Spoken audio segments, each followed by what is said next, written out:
Kembali lagi bersama kami di Regia Finansial. Kali ini kita akan membahas tentang saham PGEO atau PT Pertamina Geothermal Energi. Jadi ini laporan tahunan yang 2023 sudah keluar ya. Di sini biasanya ada disebutkan ada direktur utama dan direktur keuangan. Direktur utamanya ada Yofi Hadi, kemudian direktur keuangan ada Yuris Kirio. Untuk alamat kantor mereka ada di Jalan Medan Merdeka Timur di Jakarta ya, 11 sampai 13. Nah, kalau kita lihat ini kan ada yang namanya Pertamina ya. Jadi saham PGEO ini merupakan saham BUMN. Jadi nanti kita lihat lah. Biasanya kalau BUMN itu pihak berelasian dengan apanya itu banyak ya. Di sini nilainya itu dalam ribuan dan dalam bentuk dolar. Kita lihat kas dan setelah kas. Sebelumnya tahun lalu ada 262 jutaan, sekarang menjadi 677 juta dolar. Jadi ini untuk kasnya meningkat. Kita lihat yang piutang usaha pihak berelasi juga meningkat dari 127 juta dolar menjadi 132 jutaan dolar. Piutang lain-lain bahkan berelasinya pun meningkat. Memang setahu kami untuk yang saham BUMN gitu ya, yaitu pihak berelasinya itu rata-rata selalu tinggi loh. Kebanyakan itu piutangnya itu berelasi selalu tinggi. Jadi agak sulit ya. Ini total aset lancarnya dari 433 juta dolar menjadi 863 juta dolar. Jadi dia meningkat. Cukup banyak ya kalau kita lihat di sini. Lalu di sini ada investasi pada Ventura bersama. Kemarin tahun lalu gak ada, sekarang menjadi ada 11 jutaan dolar. Jumlah aset tidak lancar dari 2 miliar dolar menjadi dia meningkat lah ya. Dia meningkat. Lalu kita lihat di rehabilitasi hutang usahanya. Hutang usaha pihak berelasi ini agak sedikit kecil, tapi pihak ketiga itu banyak. Nah, dari 63 jutaan dolar menjadi 77 jutaan dolar. Kalau mau kami bilang ini sebenarnya agak gimana gitu ya. Karena pihak berelasinya itu paling rata-rata kan yang BUMN pemerintah gitu lah ya. Tapi mereka untuk yang pinjam dari dipinjamkan itu bisa, tapi pinjam nggak bisa gitu ya. Bukan nggak bisa, tapi lebih kecil kalau kita lihat. Total hutang jangka pendek dan jangka panjang, total hutangnya itu dari 1 miliar dolar menjadi 900-an juta dolar. Jadi dari 1,2 miliar dolar menjadi 900-an juta dolar. Nah, ini berarti adanya penurunan hutang ya. Untuk ekuitasnya ini meningkat dari 1,2 miliar dolar menjadi 1,9 miliar dolar. Ini berarti dia meningkat. Kalau kita lihat ini memang asetnya ini meningkat ya, dari 2,4 miliar dolar menjadi 2,9 miliar dolar. Untuk pendapatannya kalau kita lihat pun meningkat juga. Beban pokok pendapatan meningkat sedikit, tapi pendapatan lebih banyak. Jadi laba brutonya itu meningkat dari 212 juta dolar menjadi 227 juta dolar.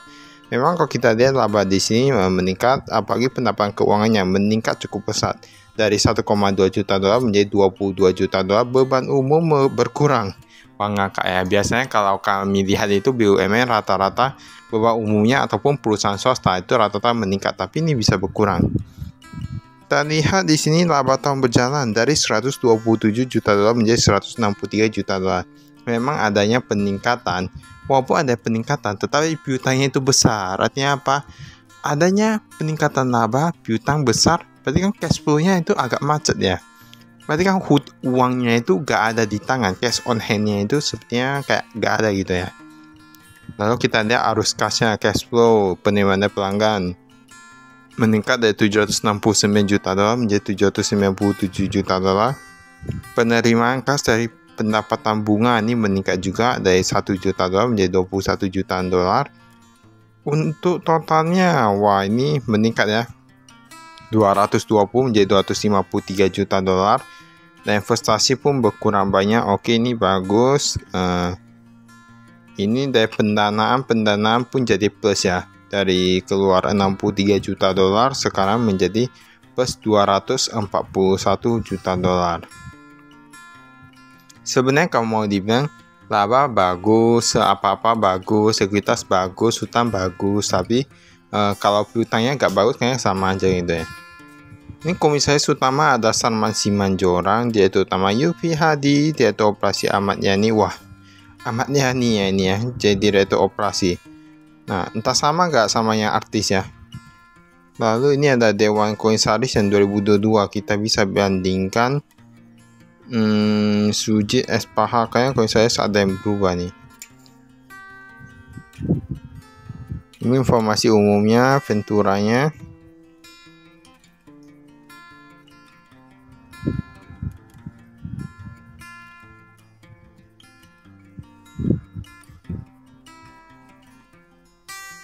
Kita skip.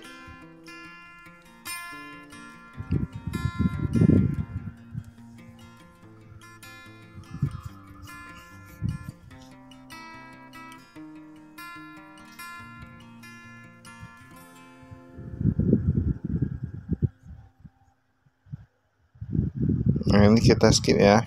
Ini kayaknya agak panjang nih sebelum sampai yang kasnya. Nah, tadi ini udah apa? Udah mau ketemu ini. Nah, ini kas di tangan. Wah, ini kok gak ada ya? Nah, kemarin ada 20.000 dolar, sekarang jadi kosong. Tapi kas di banknya itu ada. Nah, itu kemarin pun 20 dolar. Oh, berarti semua rata-rata mereka uangnya taruh di banknya. Rekening rupiah, ada BNI dan lain-lain, ini semua. Ini rekening rupiah. Ini totalnya dari 2,8 juta dolar menjadi 2,5 juta dolar. Kemudian ada yang kas pada bank yang rekening dolar. Wah, ada dolar juga. Dari 258 juta dolar menjadi 274 juta dolar. Deposito berjangka ada taruh di BRI 400-an juta dolar. Ini banyak nih, 400-an juta dolar. Bahkan lebih banyak dari kasnya. Tapi ini mungkin untuk dana aman-aman atau jaga-jaga gitu ya. Piutang lain-lain, ini ada piutang usaha yang dolar pihak berelasi. Wah, 132 juta dolar, banyak nih. 132 juta dolar belum dibayarkan. Ini ada pihak ketiga, ini pihak ketiga sedikit aja. Dan ini ada piutang lain-lain, pihak berelasi juga banyak, 13 jutaan dolar. Piutang lain-lain, pihak berelasi lancar dan lain-lain. Ini ada persediaan. Ada apa nih? Ini materi pemboran nih ya. Dari 13 juta dolar menjadi 12 juta dolar suku cadang, pokoknya dia meningkat. Setidaknya persediaannya meningkat dan labanya meningkat, berarti oke ya. Biaya dibayar di muka. Ini kayaknya ini udah yang aset tetap. Nah, ini aset tetapnya gak ada penambahan, gak ada pengurahan, tapi ada reklasifikasi.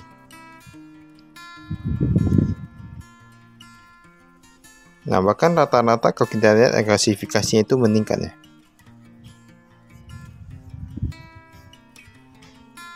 Kadang aset tetap gak bisa diberampas atau gimana.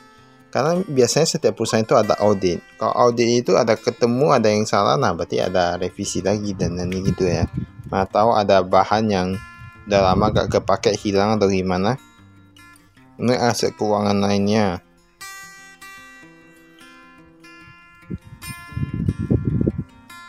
Utang usaha kita lihat. Pihak yang berelasi, pihak ketiga. Setidaknya kalau utang pihak ketiga yang paling banyak.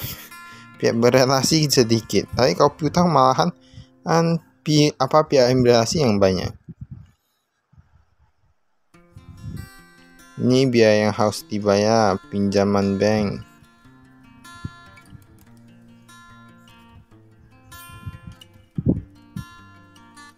Ini ada utang obligasi ya, berarti mereka ada terbitkan obligasi. Tapi biasanya memang BUMN rata-rata mereka ada terbitkan obligasi sih.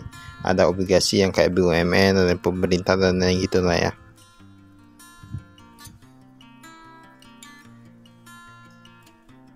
Imbalan pasca kerja.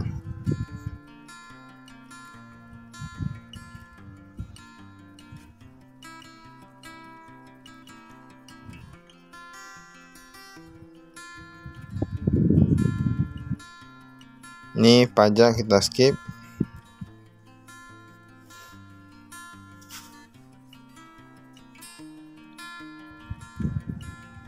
Ini ada disebutkan juga laba persahamnya, tapi kita kan lihat yang lebih yang laba keuangannya.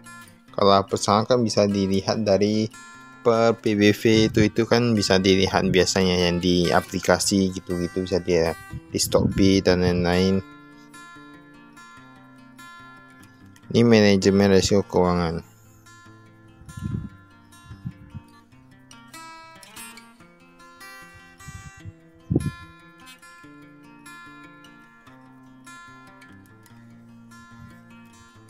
Oh, ini aset keuangannya.